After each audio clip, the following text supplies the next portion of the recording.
Have a nice day. How you doing? It's all right. One step at a time. Yeah, it's a pretty good day for me too. So I was wondering, why would you say that God exists? Why? Yeah. Okay, give me a second. God is the best explanation for the beginning of the universe. God is the best explanation. Are you going to let me finish? Please.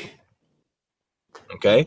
God is the best explanation for the universe. God is the best explanation for objective and moral truths. God is the best explanation for immaterial realities that nature can't concede or create. God is the best explanation for an objective moral standard that all of us unanimously and universally follow. And yeah, that's what I got. Yeah. So I would say, I've heard a discussion when you said God is the, explanation, but I disagree, because it is not an explanation. An explanation comes from, looking at the scientific method, proving that something can actually happen. This is just seeing some holes in our knowledge of the universe and saying, oh yeah, that's God. It's not so much an explanation as it is just covering holes. It is not a reasoning that makes sense, because you say God created the universe. Where does God come from then? Did God create himself? If time is a part of the universe, right, and God created the universe, then therefore by default God is timeless. God created time, so he can't be limited to time.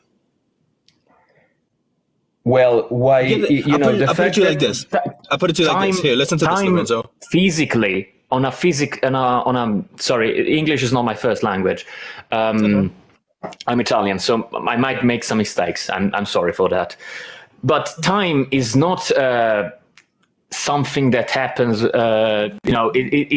It's part of our perception. It is not something that is unanimous as far as we know for every being in the universe. Time works differently, for example, at different speeds.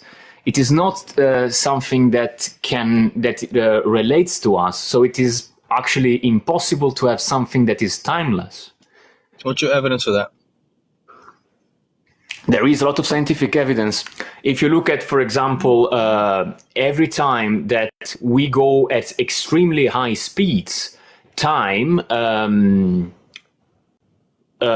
slows down.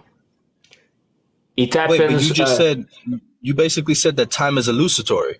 Like, it's basically not there. It's a part of our perception. But what you just said, when you go at a specific speed, time slows down. So time exists. Time does exist, but the way it relates to us is subjective to our situation in the universe. Okay, so what time is it on your end? 16:51.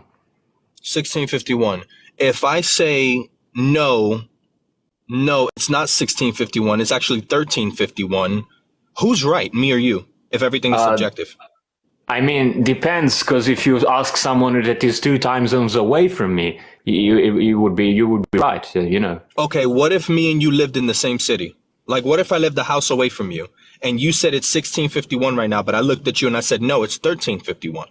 We live in the same time zone. I mean, in a sense, some of us, one of us would be wrong, but it is a pretty complicated situation, because what we call 16:51 is nothing but a convention. But wait a minute, Lorenzo. Wait a minute. You said one of us would be wrong. How, if everything is subjective?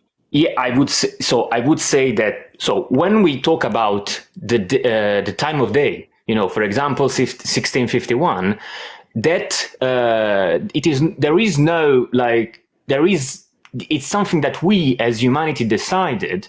So it's something that we democratically, in a way, well, not even democratically, but we decided that, time starts here. It based on how the fucking stars moves, and it's something that we agree on.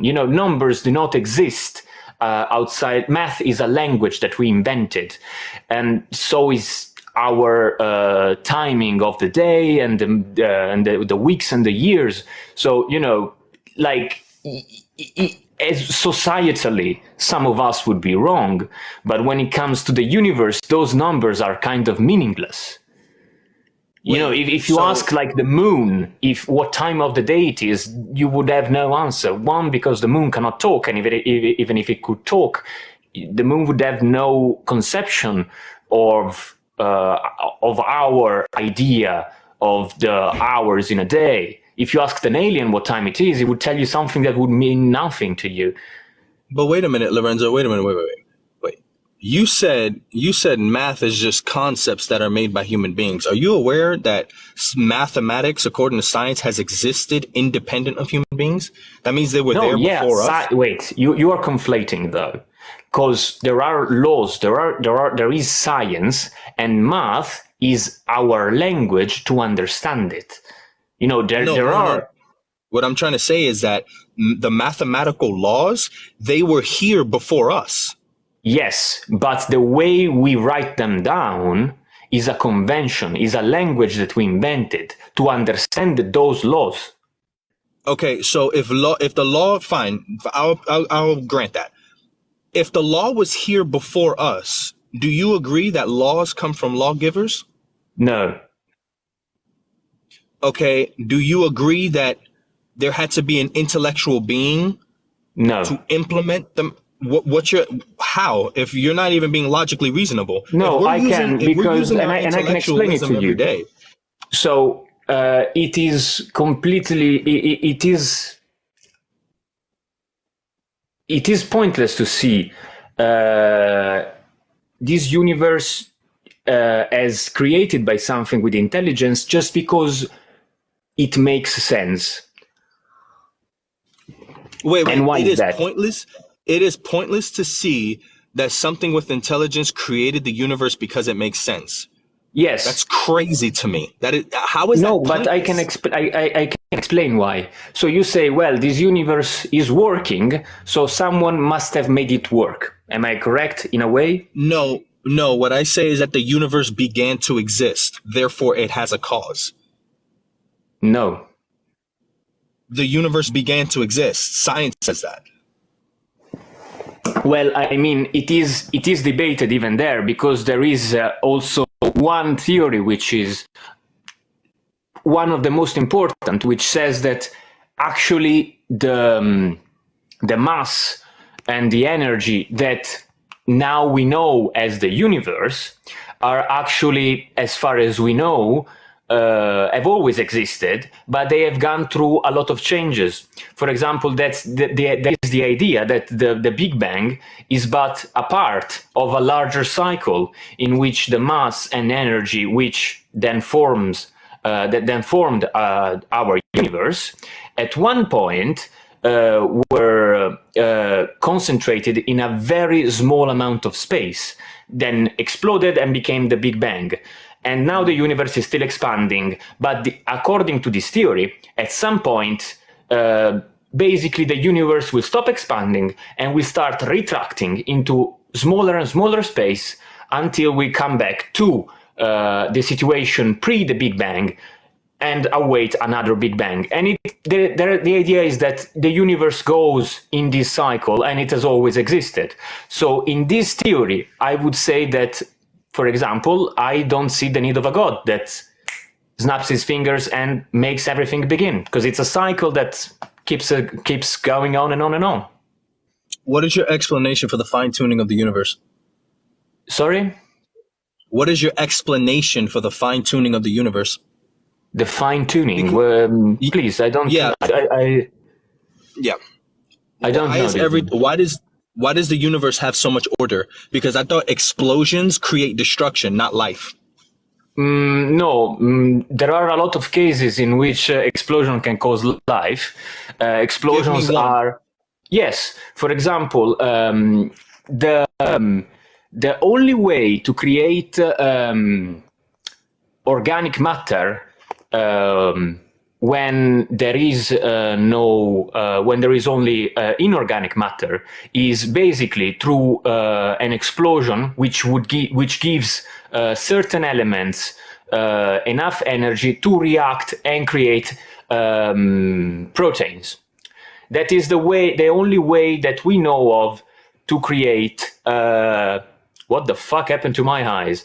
Sorry, I have no idea of how TikTok works. It's one of my first lives.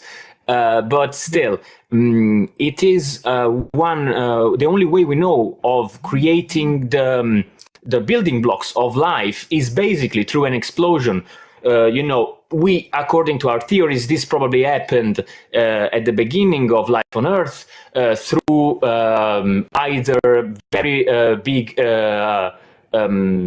situation when there was Lorenzo. A lot of energy involved, such as meteors falling or very big storms.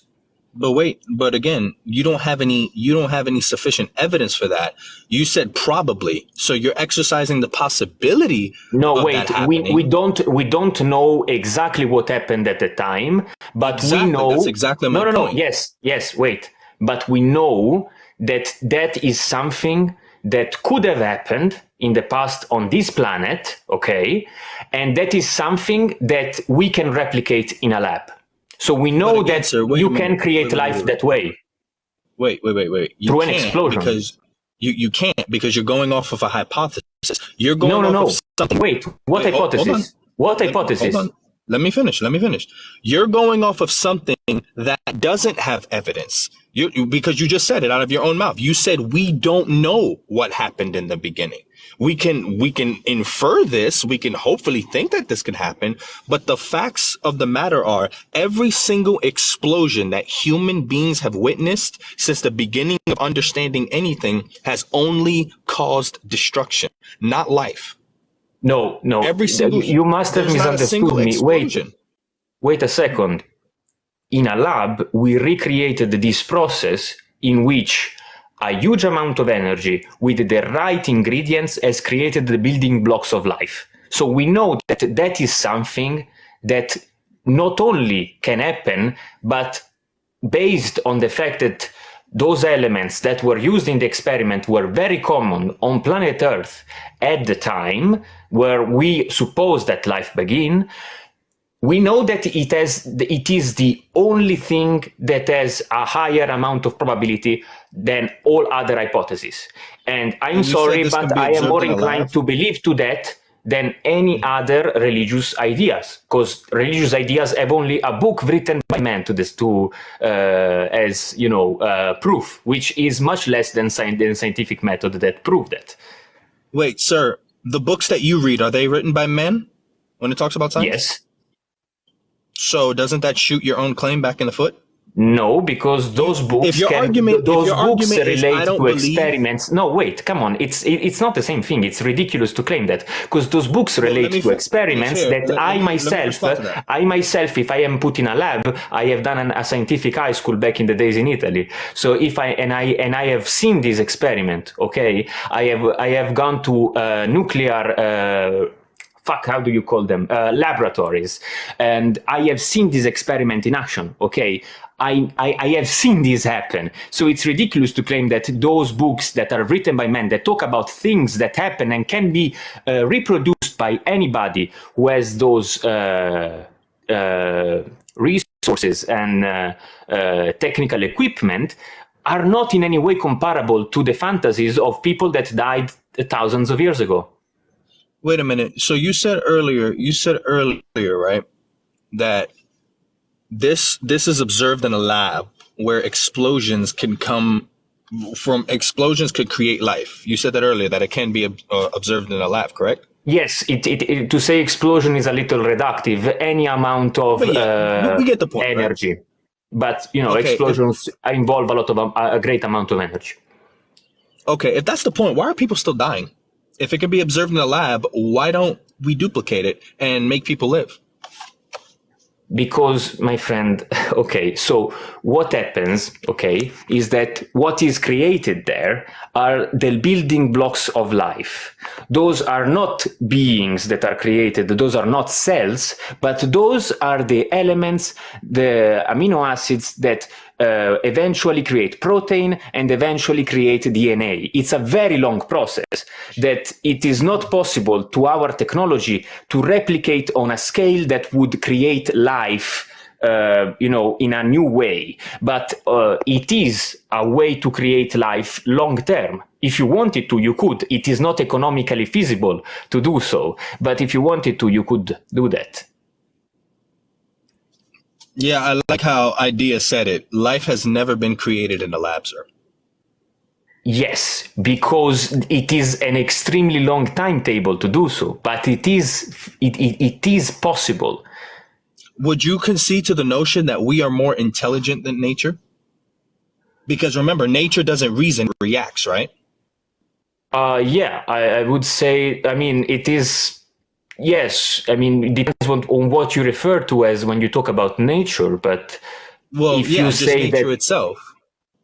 I wouldn't consider, yes, I wouldn't consider nature, a single unit, but I would say so, yes. If you consider, okay. I mean, I would say we are more intelligent than animals, we're more intelligent than plants, right. And we're more intelligent than rocks. And okay, so that's funny that you say that. If human beings are more intelligent, than nature, right?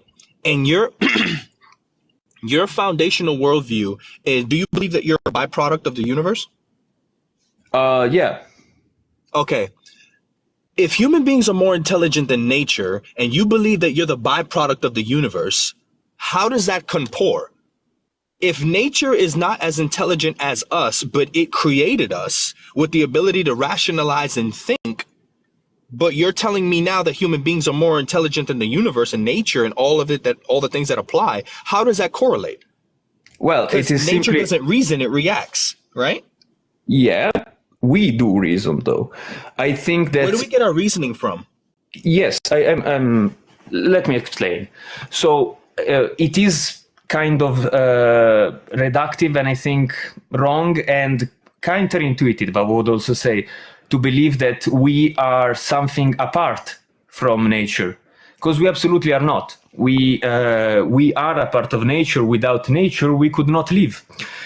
And we, as a byproduct of nature, are just, something that has developed through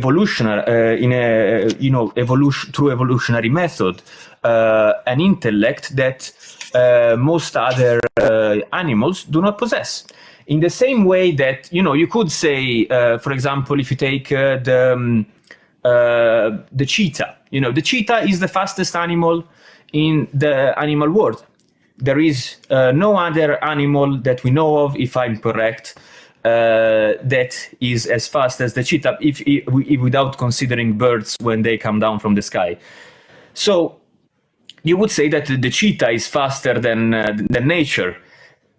Nature can create things that go, beyond previously held limits. It is not something impossible, but we are a part of nature. That's why I say it's kind of a weird question. We simply were. How about this one? Let me finish. Sorry. We simply were apes that were thrown into an environment. Okay, and some of these apes, through genetic mutations, developed ways of seeing the world differently. And in this very long process, we developed the use of our hands, we developed the use of our brains, and eventually, through decades and decades and decades, we produced our reasoning. So we kind of did that and it simply happened because it was the most efficient way for our biology to survive in this environment called the planet Earth. Okay, so you believe we're apes. If we are all apes, why are our brothers and sisters still locked up in cages and zoos? Why don't we get them out? Because we are not the same. So wait, say it again. We are not the what? We are not the what? We're not the same. We are not the same animal. Yes, wait, we are not the same animal. The same way that dogs are not the same animal as wolves, but they are a part of the same family. Wait, Lorenzo. The gorillas and the silverbacks and the orangutans that are locked up in cages and zoos, those are apes. And if we are apes, we ought to get our brothers and sisters out of those cages. No. Is there a distinctive difference between us and those apes? Yes, as there is a difference between dogs and wolves, but you don't treat dogs Well, and wolves in the same way, do you? well, they're the same kind of animal. They're dogs, right? They are a part of the same family in the same They're way that we are a canines. part of the same family with apes. Wait, but they're canines, right? If they're canines and we're apes, why don't we get them out of the zoos? Because we don't treat the different animals in the same way. But wait, we're the same. We're apes, right? Okay, do you treat wolves and dogs in the same way? I mean, they're canines. Yes, I would treat them the same exact So way. if you individuals found, who own okay, wolves. you're walking in a street, you find in front of you a wolf, okay, and next to it a chihuahua. Is your reaction the same? Well, my reaction would be different, but my understanding of both of the animals is that they're both canines. Do you agree? Yes. Okay, why don't we give the silverback gorilla a corporate job at McDonald's? Because they're not the same animal. But we are the same animals because we're apes. No, we are in the same family. But we're apes, right? Yes, that is the family, the animal family that we are a part of. Okay, so but we why are don't not you the same protest? animal. It is ridiculous But wait a to say, oh yes, let's give them. Of course there are differences, but we developed in wildly different environments. So Okay, if how you about look, this one? Here, let's switch this up. Let's switch it up a little bit. no, okay, you ran away from the point when you saw you couldn't make one. Oh, Come on. this is too No, easy let's to stay on the shout. topic. Trust No, okay, wait. Fine.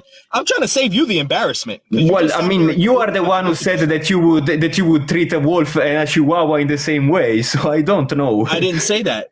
I didn't say Well, that. I said mean, I would they're react. both canines. Why don't you Exactly.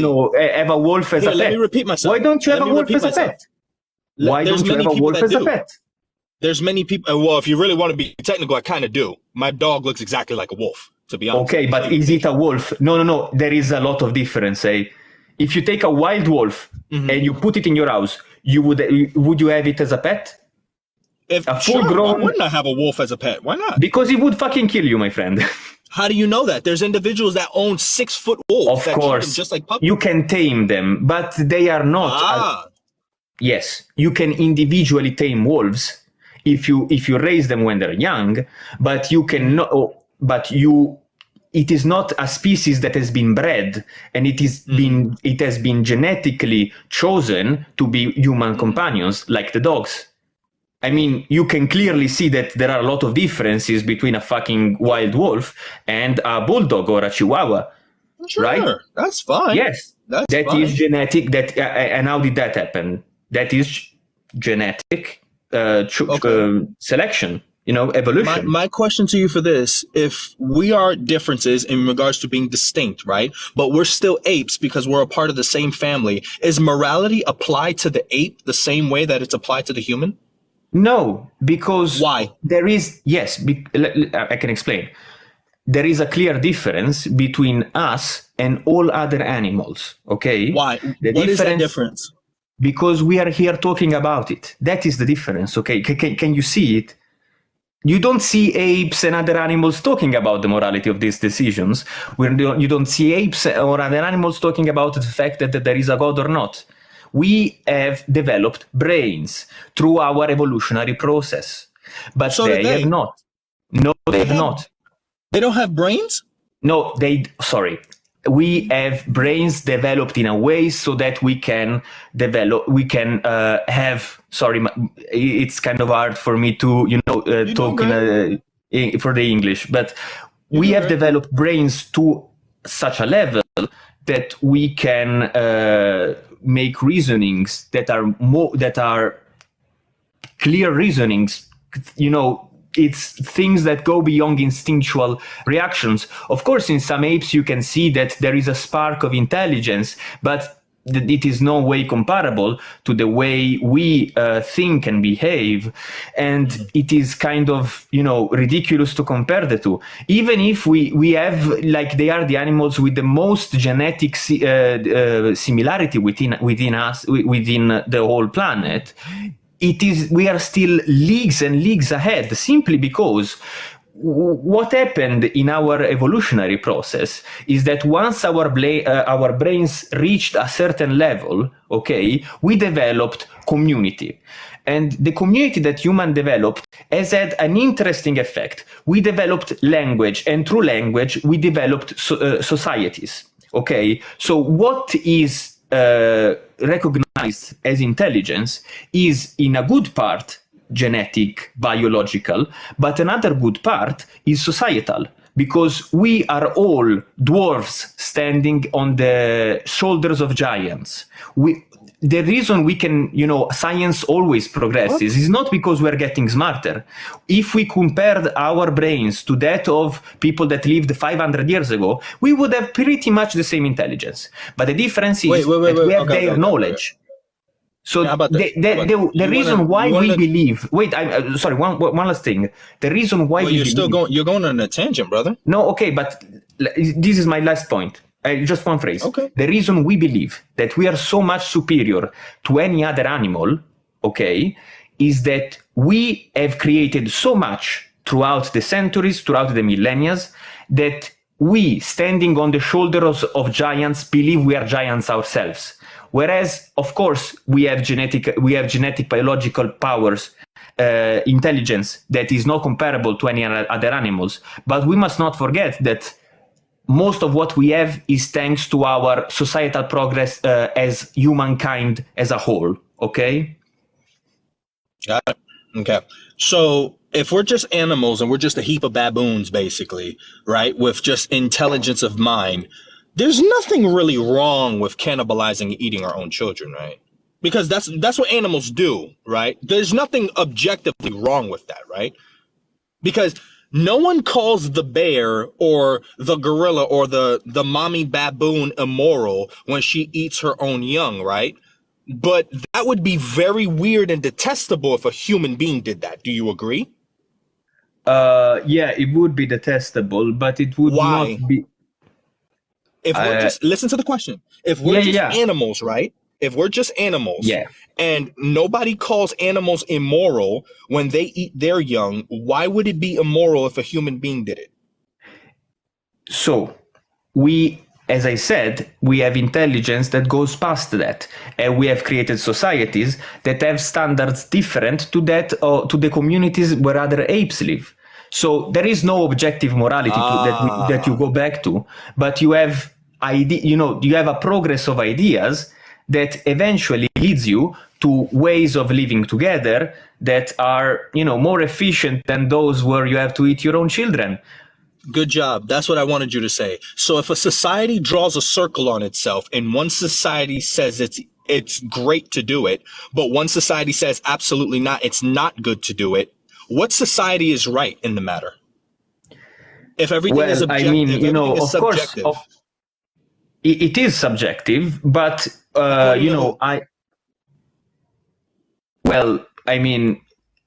every morality is subjective, even yours. Oh, wait. Okay, so in according to no, yes, no, but society, it's okay eating children. It's okay. No, wait. Even if some moralities are subjectives, there are clearly better ones and worse ones. Says who? Well, I do. In the sense that a free thinker. In the sense that that there is no authority that can give you a true moral a true objective morality. You could say God. I know you would say God, but to that I would respond that how can a morality be objective yet not be accepted by everyone on the planet? Well, we do accept it, and you accept God's morality too. Even though you disbelieve in him. Yeah, you no, sure I don't accept God's morality. There are a lot of situations where I do not agree with God's morality. Can I prove it to you? Yes. Do you believe in treating people the way they want to be treated? Yes, but for different reasons than God's. Wait. It doesn't matter. Whatever the reason is, you believe it. Guess who made that rule up? Jesus of Nazareth on the Sermon on the Mount. No. He said, do unto others. Yes, he did. He said, do unto others the way you would want to be done to you. So treat people with respect because you would want to be respected. You follow that rule, yet you don't believe in it, right? Yes, but I follow it for different reasons. But it doesn't matter the reasons, though. No, wait. You follow. No. Wait. That is the whole what point. The Bible says. Hmm? You're Well, doing exactly what the Bible says. You follow Yes, the but- rule, even though you don't believe in God, because Okay, it's but written on your heart and you intuitively know it. no, because there are a lot of people that don't know it. Everybody knows it. What are you talking about? Serial killers kill a lot of people. The people that they killed do not want to be treated that way. Would you say that no, those they know people have themselves the magic words of God written on their heart? I don't think so. Sure. Let's use Gary Ridgway. Gary Ridgway. I'm sorry. I'm not big on. I'm not big on serial killers, but he took a lot of people. He took a lot of people's lives, right? And he was sitting in court, getting sentenced, and hearing all of the individuals basically condemn him to death, right? And then all of a sudden, there was an individual that was a victim, I believe, of his daughter being unalived because of him, and he sat there and said, "You know what, Mr. Ridgway, I forgive you. When everybody else here is condemning you, I forgive you." And Gary Ridgway started crying. Why did he cry if he didn't know the law? Why did he cry if the words weren't written on his heart? Because he was taking the lives of other people, but then That's when he his finally issue. realized he was forgiven, it hit him. You saying that's not true, but you don't even know the guy. No. I'm not saying that's not true. I'm saying that's, he probably had his reasons to cry. I don't know the situation. But if I even thinking of myself, I have a lot of qualms with God's morality. A lot of things that I do not agree with. Like, for example, yes, for example, how the treatment that God, people talking, for God have given to the gay community, for example. I do not agree the way that, Christians have seen and treated the gay community. And in that way, I completely disagree with God's morality. Wait. So if God is the creator, right? If God is the creator and he has a set of rules, right? And he created and gave you life, does he have the right to tell you what to do? Well, I mean, you're putting a lot of ifs that I do not agree with, but.